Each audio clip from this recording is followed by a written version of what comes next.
وإذا تليت عليهم آياته زادتهم إيمانا আল্লাহর কোরআনে বলে দিলেন যদি কখনো সময় কোনো জায়গায় আল্লাহর কোরআনের আয়াতগুলো তেলাওয়াত করা হয়, জিহাদের আয়াত তেলাওয়াত করা হয়, নামাজের আয়াত তেলাওয়াত করা হয়, দুজকের আয়াত, ভয়ঙ্কর আয়াত তেলাওয়াত করা হয়, তাদের মনের মধ্যে ভয়ঙ্কর কম্পন সৃষ্টি হয়।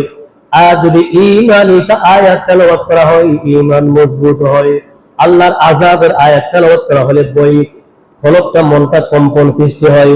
ওই সমস্ত বান্দাদের সাথে সাথে জাদাতুহুম ঈমানা, সুবহানাল্লাহ, তাদের ঈমানের মধ্যে ধার হয়ে যায়। আল্লাহু আকবার। ঈমান ধার হয়ে যায়, মজবুত হয়ে যায়।